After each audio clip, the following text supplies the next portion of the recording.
सोलापूरचे ग्रामदैवत श्री सिद्धरामेश्वरांची यात्रेच्या विधीचा आज दुसरा दिवस आहे आणि आपण पाहतोय खरं तर आज सकाळीच या ठिकाणी हिराबोवाड्यातून ज्या मानाचे 7 नंदीध्वज जे आहेत ते अक्षता सोहळ्यासाठी आता मार्गस्थ झालेले पाहायला मिळत आहेत।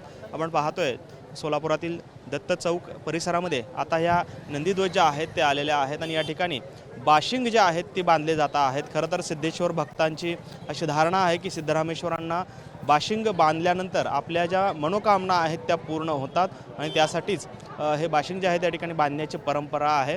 खरं तर 7 मानाचे नंदीध्वज जे आहेत त्या ठिकाणी जवळपास 3.5 किलोमीटरचा परिसर पायी चालत या ठिकाणी सिद्धेश्वर मंदिर परिसरात असलेल्या संमती कठ्ठ्याजवळ पोहोचतात आणि त्या ठिकाणी कुंभार कन्यकेशी सिद्धरामेश्वरांचा जो योगदंड आहे या योगदंडाशी म्हणजेच प्रतिकात्मक योगदंडाशी विवाह जो आहे तो या ठिकाणी लावला जातो आणि त्यासाठीच खरं तर आज महाराष्ट्रासह आंध्र, तेलंगणा, कर्नाटक या राज्यातून देखील या अक्षता सोहळ्याचा अनुभव घेण्यासाठी हजारो भाविक जे आहेत सिद्धेश्वर भक्त जे आहेत ते सोलापूर नगरीमध्ये येतात आणि सिद्धेश्वर मंदिर परिसरातील संमती कट्ट्याजवळ हा भव्य दिव्य असा विवाह सोहळा जो आहे त्याला अक्षता सोहळा म्हटलं जातं तो या ठिकाणी पार पडत असतो।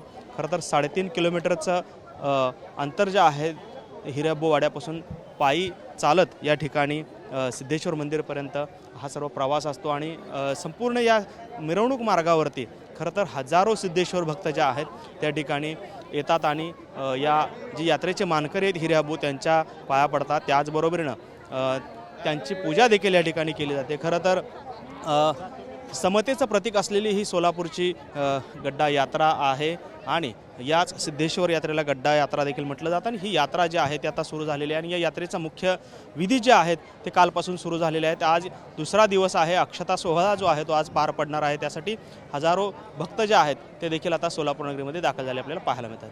कॅमेरामन विनोद उमराबादकरसह सागर सुरवसे, TV9 मराठी, सोलापूर।